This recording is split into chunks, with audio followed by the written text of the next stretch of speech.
Come As You Are. Intro. Emily Nagoski's Come As You Are is a groundbreaking exploration of female sexuality that shifts the conversation from what women are supposed to be to who they really are. It is a book that reassures, educates, and empowers.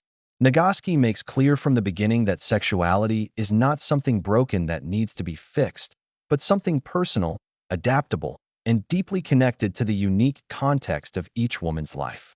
This book is not about comparing yourself to an impossible cultural standard, but about understanding how your body, mind, and emotions work together to create your own sexual well-being.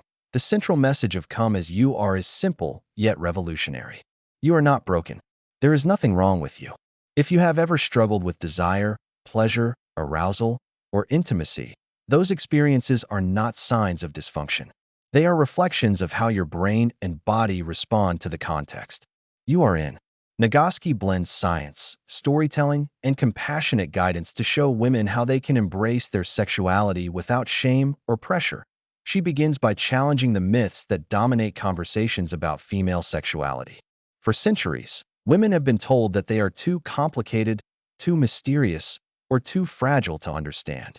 Popular culture paints a narrow picture of female desire, often reducing it to either being passive or being overly eroticized for male pleasure. Nagoski dismantles these harmful ideas with evidence from neuroscience and psychology. She emphasizes that sexuality is not a simple drive or hunger like thirst or hunger, but a highly responsive system influenced by multiple factors including safety, trust, stress, and connection. At the heart of her framework is the dual control model, which explains how sexual arousal and inhibition work like a gas pedal and a brake. Everyone has a system that turns sexual response on and another system that turns it off. What determines desire is not whether your accelerator is broken, but whether your brakes are pressed too hard by stress, body image issues, or negative cultural messages. Understanding this balance is the key to unlocking healthy sexuality. The brain is the biggest sex organ. One of the most revolutionary messages in Come As You Are is that the brain is the true center of sexuality. While culture often treats sex as something that begins in the body, Nagoski shows that it always begins in the brain. Every sensation, every desire, and every inhibition is filtered through how your brain interprets the context around you. This means that sexual response is less about perfect anatomy and more about perception, meaning, and emotional safety. For example, a gentle touch from a trusted partner can feel deeply erotic, while the same touch from a stranger can feel threatening or uncomfortable. The difference is not in the touch itself, but in how the brain interprets it. Understanding that your brain is in charge helps remove the pressure of needing to perform or fit into an imagined ideal. Instead, it becomes about creating mental and emotional conditions that allow your brain to relax and respond positively. Stress management, trust, and emotional closeness suddenly become just as important as physical stimulation. Stress, relaxation, and the importance of safety. Nagoski emphasizes that stress is one of the strongest brakes on sexual desire. When the brain perceives threat, even minor stressors like work deadlines, body image concerns, or relationship conflict, the brake system activates to protect you. This protective response is useful for survival, but unhelpful for intimacy. That is why creating a sense of safety is central to sexual well-being. Safety here is not just physical safety, but also emotional safety. Feeling accepted, respected, and valued by your partner can dramatically shift your sexual response. On the other hand, feeling judged, pressured, or dismissed can shut it down instantly. She introduces the idea of the stress cycle. Stress is not simply about what happens in life, but also about how your body completes the cycle of stress. If you do not discharge the stress response, it lingers in your body, pressing harder on the brake. Exercise, deep breathing, laughter, affection, and creative expression are all ways to complete the stress cycle. When women learn to manage stress effectively, their sexual responsiveness often improves because their brains stop interpreting daily life as a constant threat. The importance of self-compassion throughout Come As You Are, Nagoski insists on the power of self-compassion. Many women have been conditioned to criticize themselves for how their sexuality does or does not appear. If they do not feel desire, they assume they are broken. If they do not experience orgasm easily, they assume they are inadequate. This shame becomes another heavy foot on the brake pedal. Self-compassion interrupts this cycle. Instead of blaming yourself, you learn to recognize your experience with kindness. For example, saying to yourself, "It makes sense that I am not feeling desire right now because I am exhausted," is an act of compassion. This mindset removes shame and creates space for curiosity and growth. Nagoski also highlights that sexual well-being is not about reaching some external standard, but about finding what works for you. There is no universal formula. Everyone has their own unique combination of accelerators and brakes, shaped by their history, personality, and current circumstances. By treating yourself with kindness and curiosity, you can discover your personal pathway to pleasure. The myth of spontaneous desire. Popular culture often portrays desire as something that suddenly appears out of nowhere, a spontaneous, urgent hunger. Movies and media frequently show couples jumping into passion without effort. Nagoski explains that while spontaneous desire exists, it is not the most common form of desire for women. For many women, desire is more responsive than spontaneous. This means that arousal often begins after intimacy starts. In other words, you may not feel desire before being touched, kissed, or emotionally engaged, but once the experience begins, your accelerator kicks in. This distinction is crucial because women often assume something is wrong with them if they do not feel spontaneous desire all the time. In reality, responsive desire is just as valid, natural, and healthy. When couples understand this, they stop expecting desire to appear out of thin air and instead focus on creating contexts that invite responsiveness. Pleasure as the measure. A powerful reframe Nagoski offers is that pleasure should be the measure of sexual success, not performance. Many people approach sex with goals like orgasm, frequency, or matching cultural standards. This goal-oriented mindset creates pressure, which activates the brakes. Instead, shifting the focus to pleasure opens up freedom. If the experience feels good, safe, and enjoyable, then it is successful.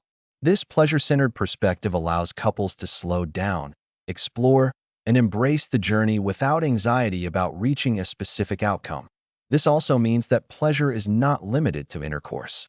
Touch, emotional intimacy, laughter, and non-sexual affection all contribute to the landscape of sexual well-being. By valuing pleasure in all its forms, women gain a sense of agency over their sexuality. Anatomy of arousal. To demystify female sexuality, Nagoski explains the complexity of sexual anatomy, especially the clitoris.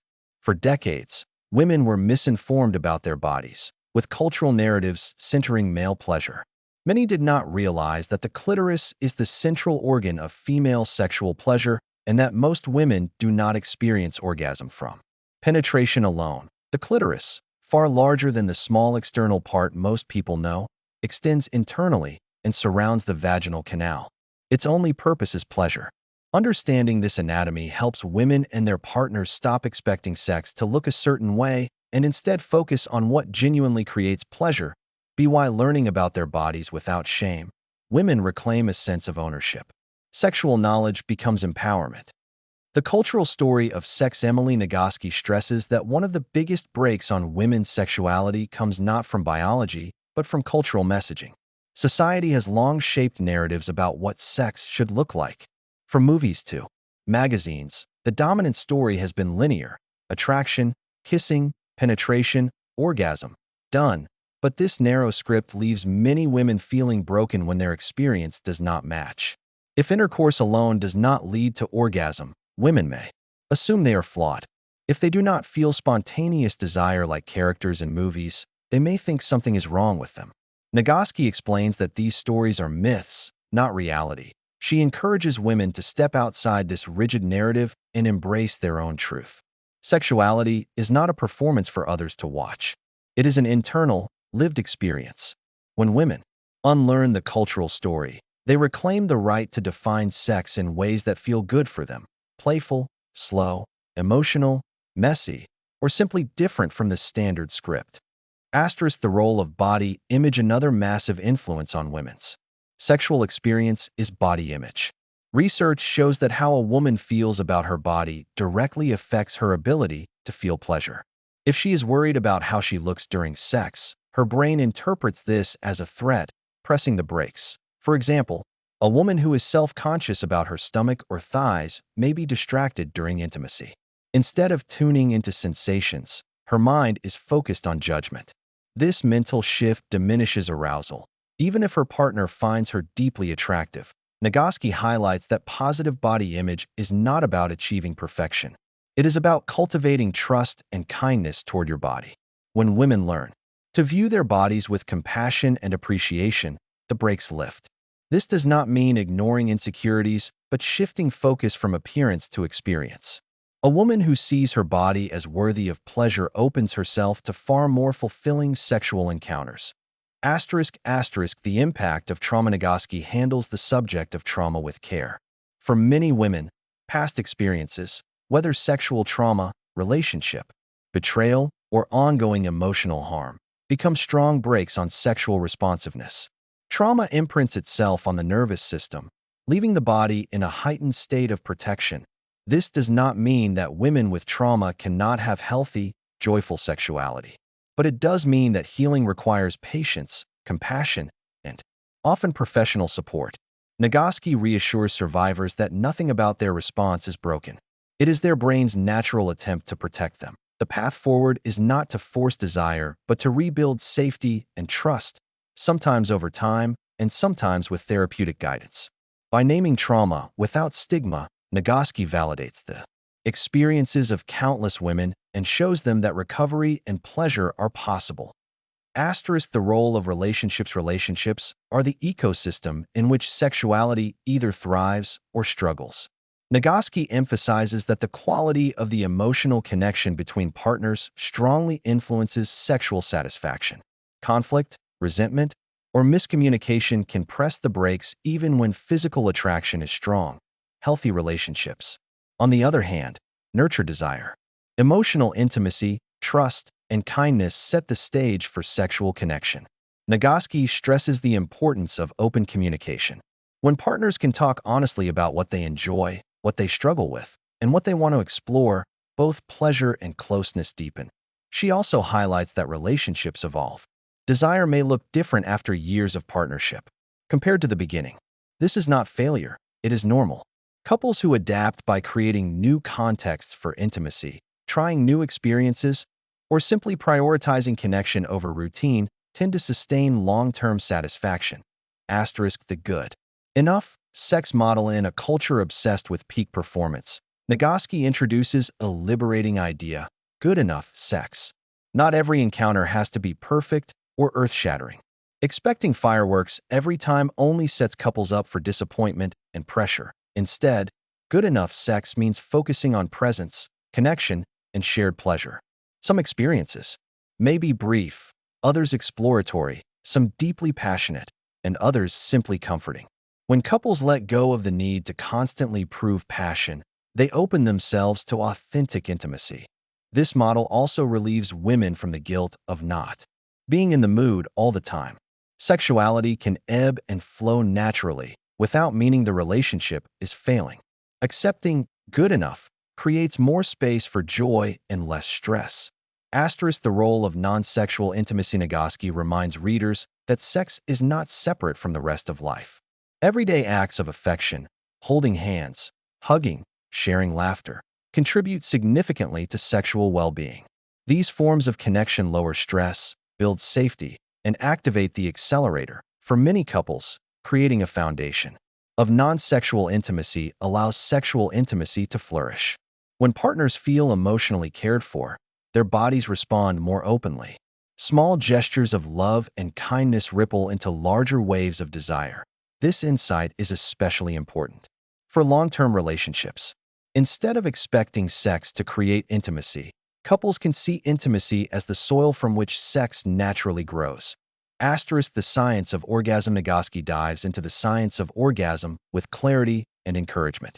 She explains that orgasm is a natural function of the nervous system, but it is not always immediate or predictable. Many women need sustained clitoral stimulation to reach orgasm, and there is nothing wrong with this. She debunks the myth that penetrative sex alone should be enough. In fact, only a minority of women regularly orgasm from penetration without additional clitoral stimulation. Recognizing this fact removes shame and opens couples to more creative, pleasurable approaches. Orgasms, she explains, are not the sole marker of success. They are wonderful when they happen, but the overall experience of connection and pleasure matters more. By focusing less on achieving orgasm and more on enjoying the journey, women often find that orgasms come more naturally. Asterisk the importance of playfulness. Playfulness is an underrated ingredient in sexual well-being. Nagoski emphasizes that sex does not have to be serious or scripted. When couples bring humor, curiosity, and play into intimacy, they reduce pressure and increase pleasure. This might mean experimenting with new positions, introducing fantasies, or simply being silly. Together, play reframes sex from a performance into an exploration. It allows couples to discover what feels good without fear of failure. Play also reduces the fear of rejection. If something does not work, it can be laughed off rather than treated as a disaster. This mindset of openness and fun creates resilience in relationships and keeps intimacy alive. Responsive versus spontaneous desire in relationships. One of the biggest sources of misunderstanding between partners is the difference between spontaneous and responsive desire. Spontaneous desire is what we often see in movies, the sudden urge to jump into passion. Responsive desire, however, comes later, after intimacy has already begun. Nagoski emphasizes that neither type of desire is superior. They are simply different. Many women, especially in long-term relationships, experience desire primarily as responsive. This means they may not feel aroused until after kissing, touching, or emotional connection begins. This knowledge is transformative. For couples, instead of interpreting a lack of spontaneous desire as rejection, partners can see it as an invitation to create the right context. Nagoski explains that when couples understand and respect this difference, they avoid unnecessary conflict and deepen intimacy. Accelerators, brakes, and personal maps. Every person has a unique combination of accelerators and brakes. Accelerators respond to sexual stimuli, sights, sounds, sensations, fantasies, feelings of closeness. Brakes respond to reasons not to engage, stress, fear, distraction, guilt, self-criticism. Nagoski encourages readers to create a personal map of their sexual context. What presses your accelerator? What presses your brakes? By identifying these patterns, women can make intentional choices that support desire. For example, a woman may realize that clutter in her bedroom presses the brake, while music and affectionate touch press the accelerator. Another may discover that feeling emotionally connected through conversation primes her for intimacy more than any physical cue. These maps empower women to design sexual experiences that truly work for them. The role of fantasies. Sexual fantasies are a natural and healthy part of the human experience. Nagoski stresses that fantasies do not necessarily reflect what someone wants to happen in real life. They are more like the brain's playground, a safe space to explore possibilities without judgment. Many women feel shame about their fantasies, worrying they are strange or inappropriate. Nagoski reassures them that fantasies are simply one way the brain responds to erotic stimuli. They are neither good nor bad. They are normal. By embracing fantasies without shame, women can expand their sense of possibility and pleasure. Sharing fantasies with a partner can create intimacy, but it is equally valid to keep them private. What matters most is recognizing fantasies as a source of insight and enjoyment rather than as something to suppress. The impact of stress cycles. On desire. Nagoski returns to stress as one of the most powerful brakes. She explains that stress is not just mental, but physiological. When your body senses threat, it activates a stress response that must be completed. If the cycle is left unfinished, the stress lingers, weighing down desire. Completing the stress cycle means allowing your body to release the tension. This can happen through movement like running or dancing, through affectionate touch like hugging or cuddling, through laughter, or even through crying. When the stress response is discharged, the body returns to equilibrium, making space for desire again. This concept is liberating because it shifts the focus from eliminating stress, to completing the cycle. Women cannot always control life stressors, but they can control how their bodies move through and release them. Couples who learn to support each other in completing stress cycles often notice a natural improvement in their sexual connection. Asterisk the importance of emotional connection. At the heart of sexual satisfaction lies emotional connection. Nagoski explains that sex is not only about physical sensations, but about meaning. When partners feel emotionally close, desire flows more easily. When emotional distance grows, breaks become stronger. Small gestures of care and attention, from listening to affirming words, build this connection. Nagoski highlights that many women report feeling most aroused when they feel loved, safe, and cherished. Sexuality thrives in an environment of trust and respect. This is why communication is essential. Talking openly about needs, preferences, and boundaries creates safety. Silence, by contrast, often breeds misunderstanding.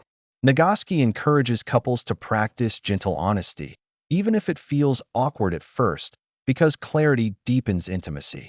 Asterisk the science of turn-ons and turn-offs. Nagoski invites readers to reflect on their unique turn-ons and turn-offs.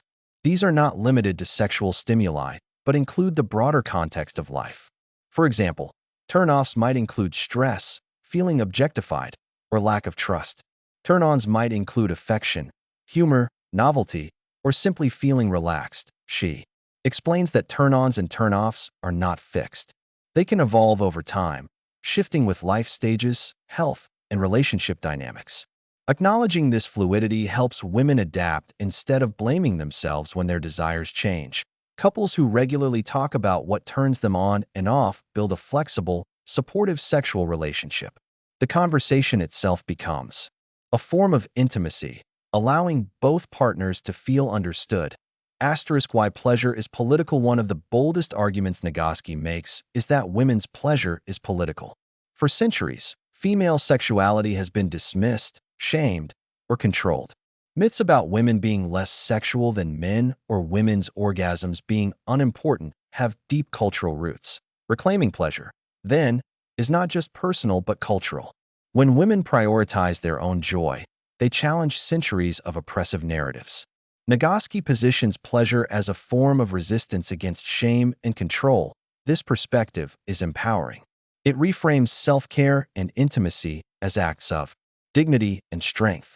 Women who embrace pleasure reclaim agency over their bodies and their stories. Asterisk creating a sexually healthy relationship. Toward the later part of the book, Nagoski provides practical guidance for couples who want to build sustainable sexual intimacy. She explains that healthy sexuality is not about perfection but about ongoing attention.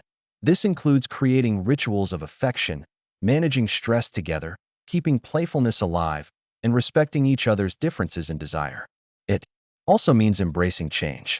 A relationship may evolve through stages of high and low desire, but couples who stay curious and compassionate continue to find connection. She emphasizes that sexual well-being is not measured by frequency, but by satisfaction. Two people who share intimacy once a week but feel fulfilled are just as healthy as those who connect daily. What matters is that both partners feel cared for, desired, and satisfied.